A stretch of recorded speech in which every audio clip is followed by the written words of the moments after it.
በስመ አብ ወወልድ ወመንፈስ ቅዱስ አሐዱ አምላክ አሜን። ክርስቶስ ተንሥአ እሙታን በዐቢይ ኃይል ወሥልጣን አሰሮ ለሰይጣን አግዓዞ ለአዳም ሰላም እምይእዜሰ ኮነ ፍስሐ ወሰላም። ክርስቶስ ከሙታን ተነሳ፣ በታላቅ ኃይልና ስልጣን ሰይጣንን አሰረው፣ አዳምን ነፃ ወጣው። ከዛሬ ጀምሮ ደስታና ሰላም ሆነ። ይህንን መልእክት የምትሰሙ የአስተርእዮ አንድ ቤተሰቦች በያላችሁበት ሰላም እግዚአብሔር ይብዛላችሁ። አምላካችን እግዚአብሔር ስለ ሁሉም ነገር ክብርና ምስጋና ለእርሱ ይሁን። የኤማሁስ መንገደኞች፣ በዚህ ርዕስ ለጥቂት ደቂቃዎች አብረን እንቆያለን። የኤማሁስ መንገደኞች። ኤማሁስ ማለት ከኢየሩሳሌም 60 ምዕራፍ የምትርቅ መንደር ወይም ደግሞ 11 ኪሎ ሜትር ያህል የምትርቅ መንደር ናት። ጌታችን ኢየሱስ ክርስቶስ በተነሳባት ዕለት ወደዚች መንደር ይጓዙ ስለነበሩ ሰዎች እና ከእነርሱ ጋር አብሯቸው ይሄድ ስለነበረው ስለ ኢየሱስ ክርስቶስ ዛሬ ለጥቂት ደቂቃዎች ባጭሩ እናያለን። የሉቃስ ወንጌል ምዕራፍ 24 ከቁጥር 13 ጀምሮ እንደዚህ ይላል። እነሆም ከእነርሱ ሁለቱ በዚያን ቀን ከኢየሩሳሌም 60 ምዕራፍ ያህል ወደሚርቅ ኤማሁስ ወደሚባል መንደር ሄዱ ነበር። ስለዚህም ስለሆነው ነገር ሁሉ እርስ በርሳቸው ይነጋገሩ ነበር። ሲነጋገሩና ሲመራመሩም ኢየሱስ ራሱ ቀርቦ ከእነርሱ ጋር ይሄድ ነበር። ነገር ግን እንዳያውቁት ዓይናቸው ተይዞ ነበር ይላል። አብሯቸው የሚሄደውን ኢየሱስን እንዳያውቁት እንዳያዩት ዓይናቸው ተይዞ ነበር።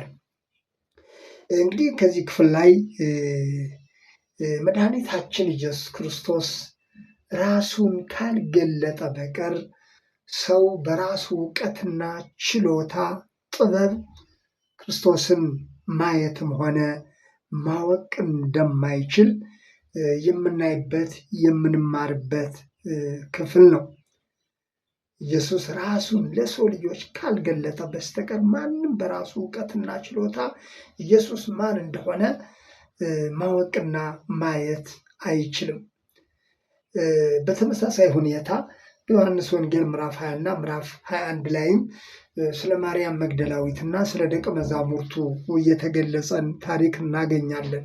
እንደሚታወቀው ማርያም መግደላዊት ገና በጠዋቱ ገስግሳ ወደ መቃብሩ ከሄደች በኋላ በመቃብሩ አጠገብ ያገኘችውን ኢየሱስን ግን መለየትና ማወቅ አልቻለችም ነበር።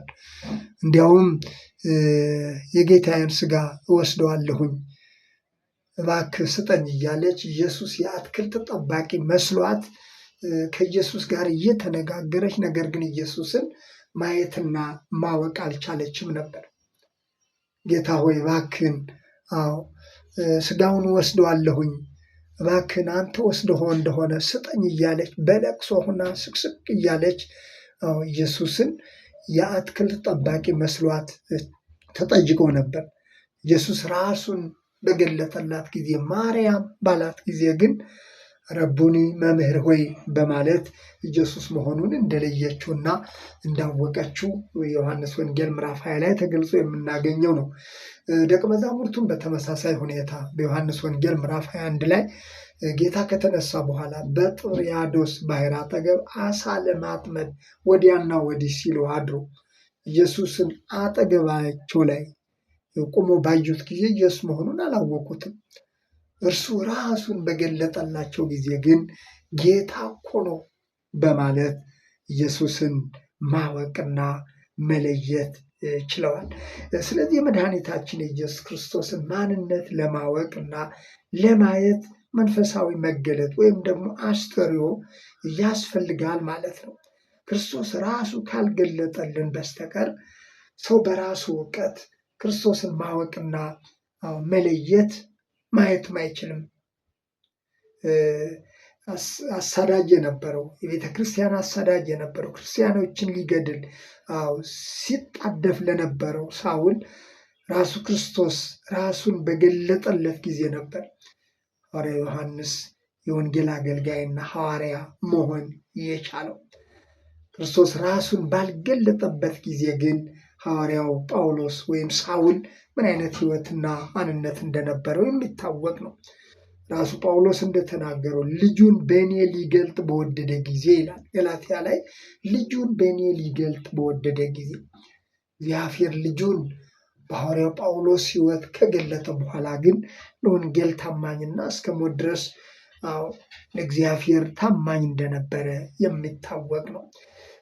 ከዚህ የተነሳ እነዚህ ሰዎችም ኢየሱስ አጠገባቸው ነው ያለው፣ አብሯቸው እየሄደ ነው። ነገር ግን ኢየሱስ መሆኑን እንዳያውቁት ዓይናቸው ተይዞ ነበር ነው የሚለን።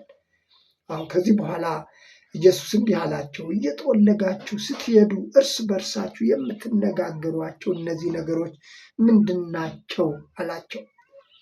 ምክንያቱም እነዚህ ሰዎች እየተነጋገሩ ያሉት ስለ ኢየሱስ ክርስቶስ መሰቀልና መሞት ነው እና ይህንን ይነጋገራሉ። እንዲሁም በሐዘን ሆኖ በተሰበረ ልብ ሆኖ እዛ ላይ ደክሟቸዋል። ውስጣቸው በክርስቶስ ሞት ውስጣቸው በብዙ ሐዘን ሆኖ እየተነጋገሩ ከሚሄዱት ከነዚህ ሰዎች ጋር አብሮ የሚሄደው ኢየሱስ ይህን ጥያቄ ጠየቃቸው። ቀለዮጳ የሚባል አንድ ሰው ከመካከላቸው ከሁለቱ አንዳቸው እንዲህ በማለት ለኢየሱስ መለሰለት፣ አንተ በኢየሩሳሌም እንግዳ ሆነህ ለብቻ ትኖራለህን?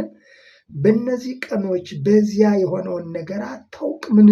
በማለት የኢየሱስን ጥያቄ መልሶ በጥያቄ መለሰለት። በኢየሩሳሌም የሆነውን ነገር በኢየሩሳሌም ከተማ ሆነ ይህንን እንዴት አታውቅም? እንግዳ ነው ወይስ ለብቻ ነው የምትኖረው? በማለት በሁኔታው ተገርሞ ጠየቀው። እርሱም ይህ ምንድን ነው ሲል እንደገና ደግሞ ጥያቄውን በጥያቄ መለሰለት።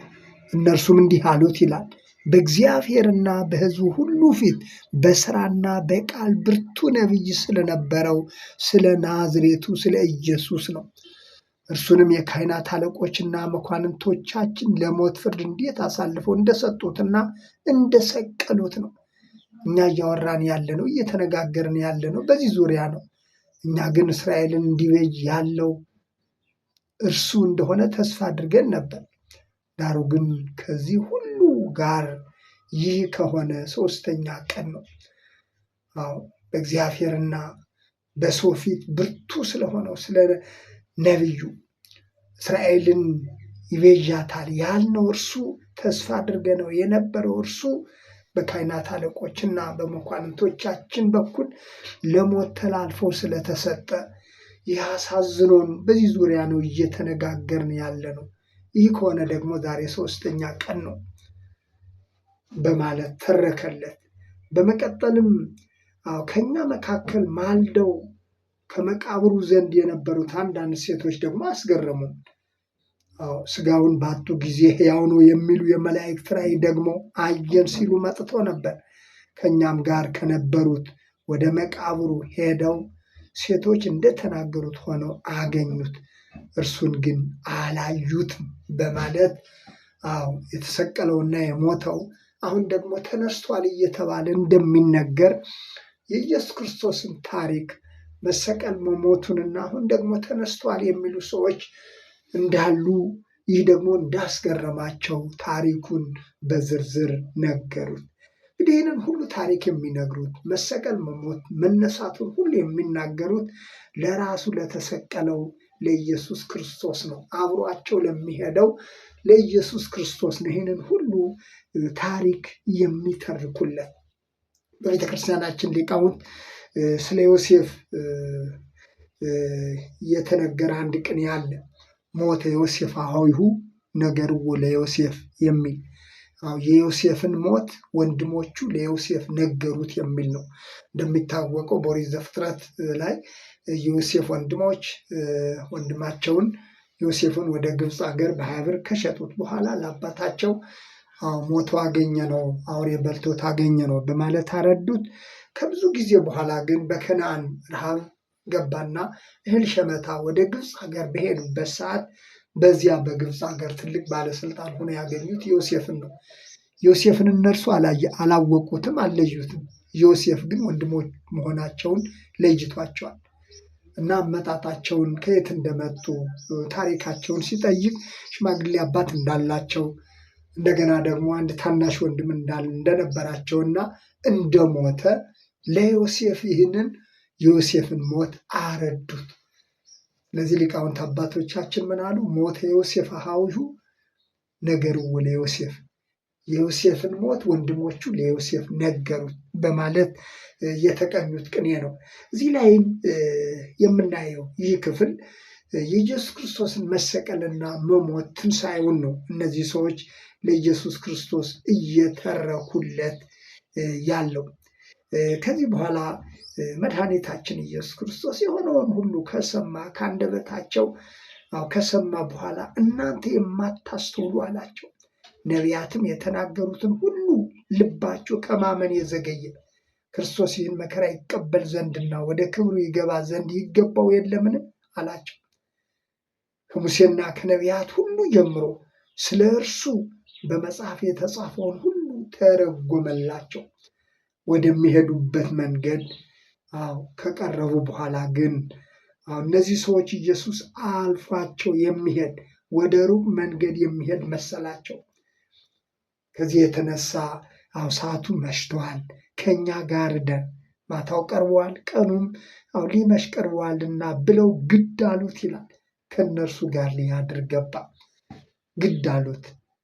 ከዚህ በኋላ ብትሄድ ሰዓቱ መሽተዋል በማለት ኢየሱስን ዓይናቸው ተይዞ መለየትና ማወቅ ያቃታቸውን ኢየሱስን ከእነርሱ ጋር እንዲያድር ግድ አሉት። በቤታቸው ገባ። ከገባ በኋላ ማዕድ ቀረበ። እንጀራውን አንስቶ ባረከው፣ ቆርሶም ሰጣቸው።